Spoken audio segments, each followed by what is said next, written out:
Salam Dr. Hera, semangat dan berpikir positif.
Jumpa kembali dalam channel Dr. Hera, semangat berpikir positif. Rekan-rekan channel Dr. Hera, kali ini kita akan diskusi tentang implementasi ranah mental kultural. Sebelumnya, channel Dr. Hera sudah menampilkan profil Dr. Hera. Implementasi ranah mental kultural ini adalah hasil dari diskusi-diskusi yang dilakukan secara berseri dari tahun ke tahun, hampir selama 14 tahun saya bergabung di kegiatan ini, yaitu di Yayasan Sungguh Nusantara Bakti, Aliansi Kebangsaan, dan Forum Komunikasi Putra-Putri TNI Polri. Rekan-rekan channel Dr. Hera, untuk menyamakan sebuah persepsi bersama, saya akan sampaikan sebuah quotes yang disampaikan oleh almarhum Dr. Daud Yusuf.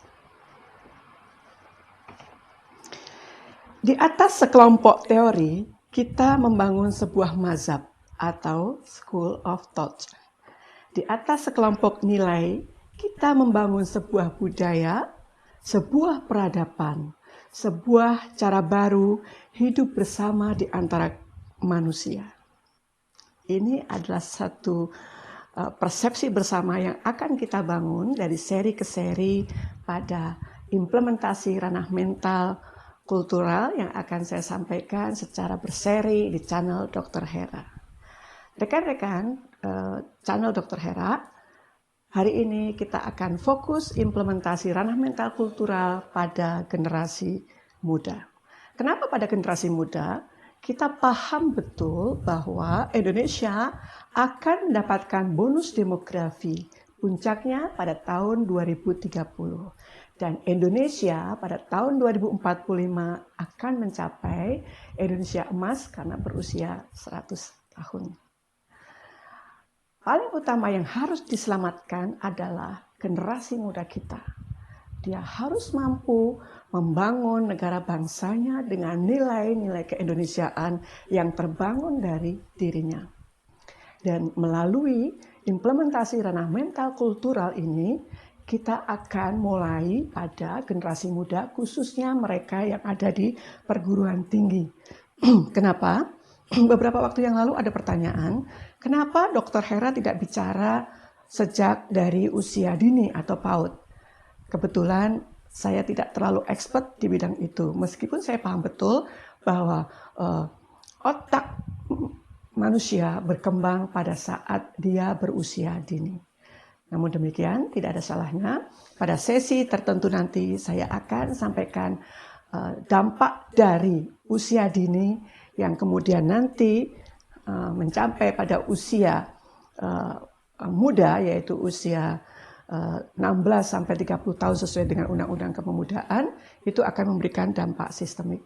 Dan pada hari ini saya akan fokus pada generasi muda, khususnya mereka yang ada di perguruan tinggi.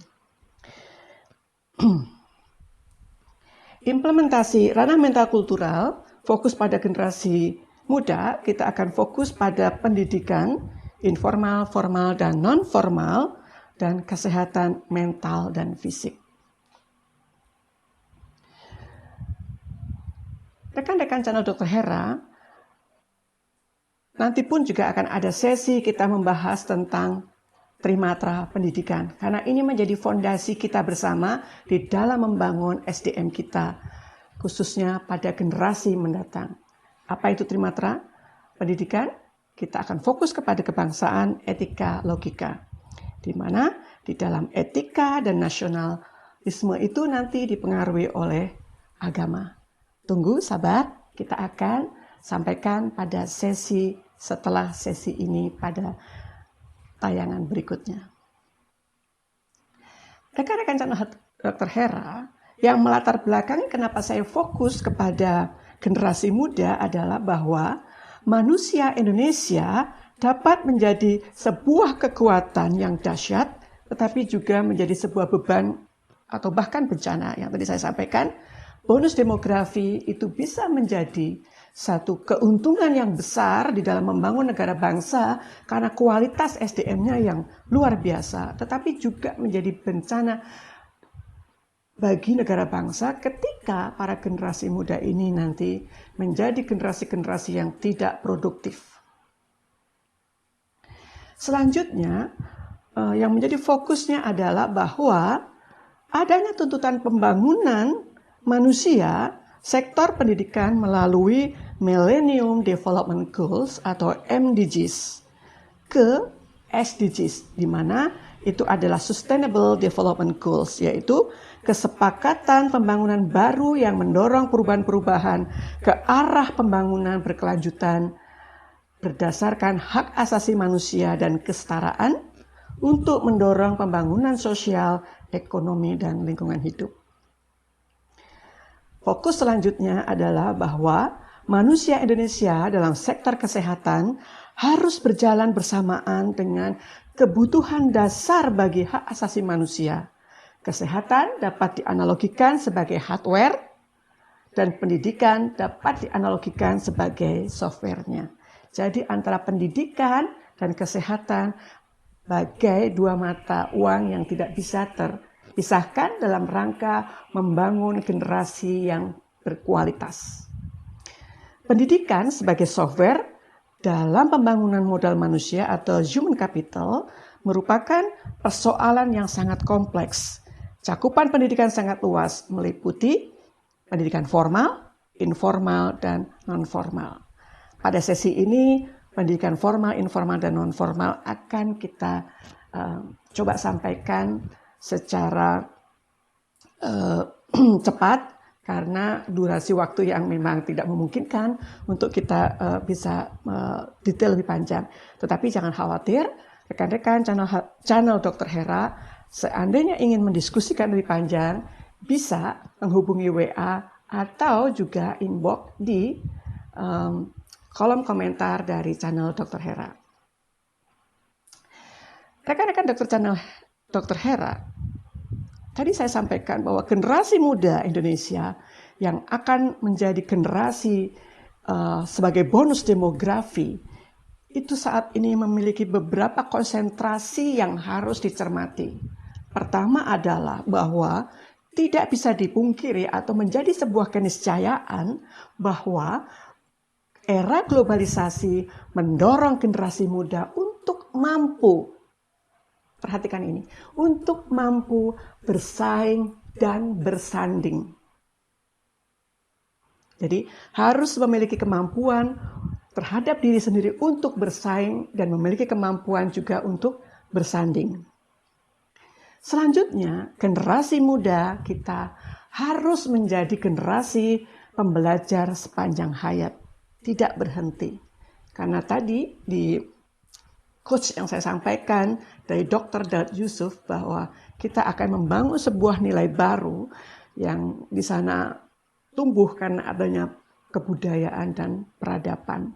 Sehingga baru kita akan bisa hidup bersama di antara, membangun sebuah nilai hidup bersama di antara manusia.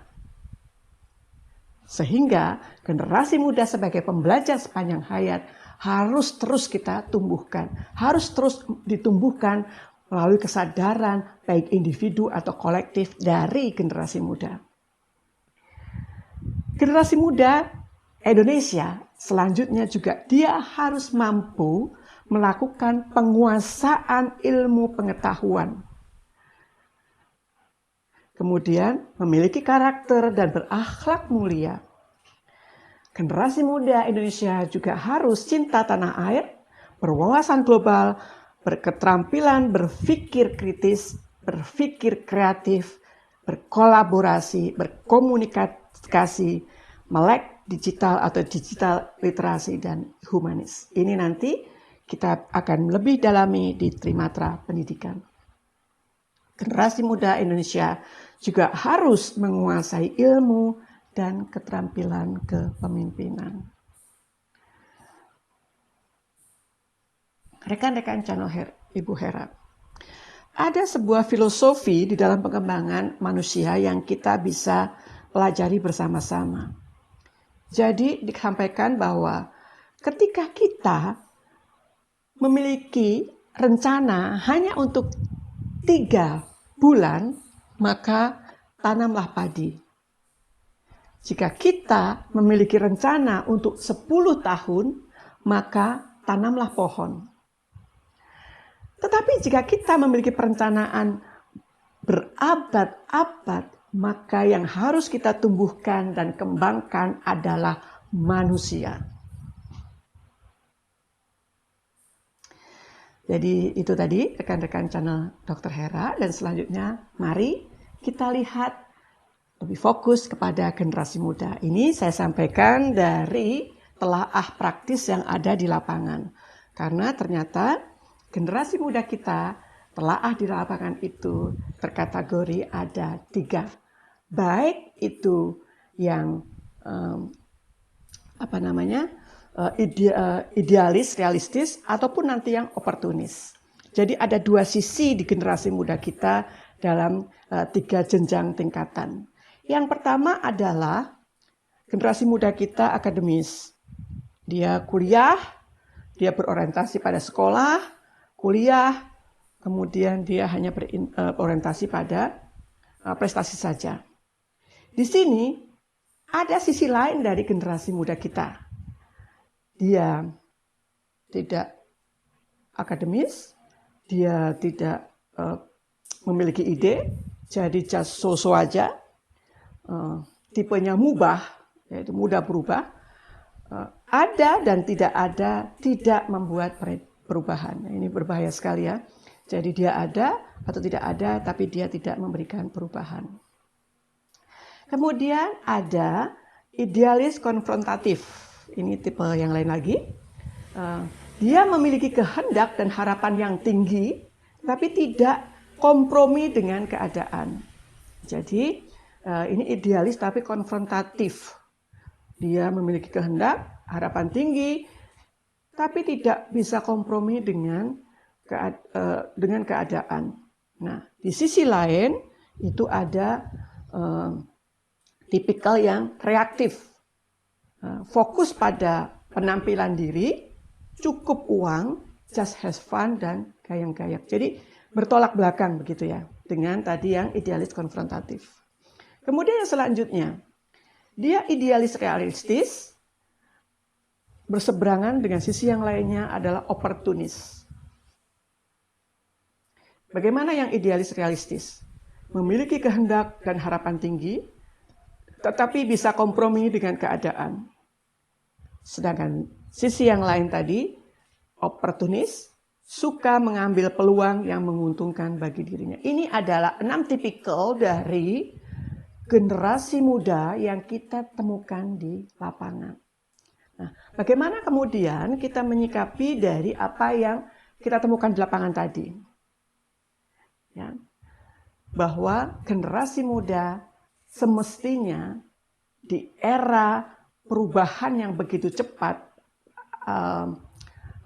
budaya dan peradaban, di mana pada saat ini adalah fase periode revolusi industri 4.0, masyarakat 5.0, seyogianya, karena ini perkembangannya begitu cepat dan singkat dari waktu ke waktu, generasi muda itu adalah mereka memiliki pribadi yang kreatif, adaptable solution. Kalau saya sering menggambarkannya dengan binatang bunglon. Jadi kalau dari pandangan positif itu dia selalu adaptif dengan perubahan lingkungan yang dia tempati. Begitu kurang lebihnya. Nah, bagaimana mengakselerasikan generasi muda yang berkemajuan dari hasil temuan kita di lapangan tadi? Yang dibangun adalah soft skills. Soft skill daripada generasi muda. Soft skill tadi, dengan soft skill yang dimiliki oleh generasi muda, harus membuat rencana hidup atau desain. Yang tadi saya sudah kutip filosofi dalam membangun manusia. Nah, rencana hidup atau desain itu harus membangun sebuah generasi muda yang berdaya saing. Tadi berdaya saing adalah dia punya kemampuan untuk bersaing, tetapi dia juga punya kemampuan untuk bersanding. Nah, di dalam rencana desain, rencana hidup atau desainnya tadi harus ditumbuhkan motivasi yang kuat. Nah, motivasi yang kuat itu biasanya bisa tumbuh dan berkembang ketika dia ada dalam satu komunitas tertentu. Saya pernah membaca bukunya Dr. Faisal. Dia melakukan penelitian terhadap generasi muda. Dan dia sedikit memberikan satu pandangan baru bahwa generasi muda kita sebenarnya bukan generasi yang individual. Dia sebenarnya juga tetap generasi yang kolektif. Tetapi memang kolektifnya itu adalah kolektif dalam satu tempat atau lingkungan yang memiliki passion yang sama. Dan kalau di perguruan tinggi biasanya ada semacam kelembagaan unit kerja mahasiswa sesuai dengan passionnya daripada mahasiswa. Yang itu bisa memotivasi dari rencana hidup atau desain hidup generasi muda tadi untuk menjadi generasi muda yang memiliki kemampuan bersaing dan bersanding. Nah, di dalam memotivasi diri tadi, individu selalu memiliki sifat dan nilai yang kemudian dipersepsikan menjadi sesuatu yang tumbuh dari dalam dirinya. Nah, ini menjadi satu metode yang efektif untuk generasi muda berdaya saing dan bersanding. Baik, saya lanjutkan. Karena fondasinya itu adalah soft skill dari generasi muda, maka yang harus kita kuatkan atau valensi dari soft skill itu harus kita tumbuhkan. Irisan-irisan yang ada di dalam pribadi generasi muda tadi harus kita tumbuhkan dan itu menjadi sesuatu, kita bangkitkan menjadi sesuatu nilai lebih. Apa saja itu? Yang pertama adalah intelektual kapital yang dimiliki oleh setiap pribadi dari generasi muda. Kemudian sosial kapital yang ada juga dari sisi generasi muda.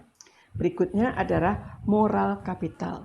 Jadi ketiga valensi atau kekuatan yang ada di dalam pribadi setiap individu generasi muda, intelektual kapital, sosial kapital, moral kapital, itu harus ditumbuhkan dan dikembangkan di dalam kelembagaan yang tadi kita sampaikan. Di mana organisasi tersebut merupakan teamwork, kemudian komunikasi soft skill dan motivasi dan lain sebagainya. Rekan-rekan channel Dr. Hera, saya seorang dosen. Tetapi untuk menumbuhkan intelektual saya, sosial kapital saya, dan moral saya bergabung di beberapa organisasi yang itu memberikan satu passion tersendiri pada diri saya. Saya bergabung di Yayasan Seluruh Nusantara Bakti untuk membangun sebuah nilai atau budaya dari karakter yang kita miliki, local wisdom yang kita miliki. Kemudian saya bergabung di salah satu organisasi juga, namanya Aliansi Kebangsaan. Dia membangun sebuah nilai di mana sebagai manusia Indonesia kita harus memiliki rasa cinta tanah air dan bagaimana kita membangun tanah air kita dengan nilai-nilai yang ada yang tidak bergeser dari pandangan hidup bangsa Indonesia yaitu Pancasila. Dan saya bergabung di kegiatan FKPPI di mana kita menjadi generasi yang memiliki nilai-nilai patriot tinggi di dalam menjaga keamanan dan ketahanan dari negara bangsa melalui potensi yang kita miliki. Itu kurang lebihnya. Jadi, kalau saya seorang dosen pun melakukan itu di dalam membangun diri saya, maka generasi muda kita semestinya juga akan bergabung pada organisasi-organisasi yang mampu membangun soft skill-nya untuk menjadi memiliki makna di dalam kehidupannya, di dalam membangun negara bangsa. Oke. Baik, rekan-rekan channel Dr. Hera. Generasi muda juga usia yang rawan. Kalau kita mengutip dari Undang-Undang Kepemudaan, generasi muda itu, yang disebut generasi muda itu berusia 16 sampai dengan 30 tahun. Biasanya itu akan masih mudah terperangkap pada satu pandangan-pandangan atau egoisme atau tadi keenam nilai dari yang kita dapatkan di lapangan terhadap pribadi dari generasi muda kita. Apa itu perangkap yang dimaksud di sini? Yaitu keahlian dan kesuksesan sering menjadi dambaan dan kebanggaan seseorang. Biasanya banyak hal ditempuh untuk mendapatkannya. Ini perangkap. Ya. Dan ini jujur, mohon maaf, kemarin dalam satu pertemuan tertentu saya bertemu dengan satu anggota DPRD begitu. Mereka menyayangkan sekali bahwa banyak generasi muda kita ketika dia ingin menjadi wakil dari masyarakat untuk duduk di lembaga DPR atau DPRD, upaya yang dilakukan salah satunya adalah, mohon maaf, money politik. Itu artinya banyak hal ditempuh untuk mendapatkannya. Nah, ini adalah perangkap sesungguhnya. Karena seorang anggota DPR atau DPRD adalah amanah yang diberikan oleh masyarakat untuk menyampaikan kehendak masyarakat, kemudian kehendak tersebut menjadi sebuah kebijakan-kebijakan yang endingnya adalah untuk kesejahteraan daripada masyarakat. Itu contoh.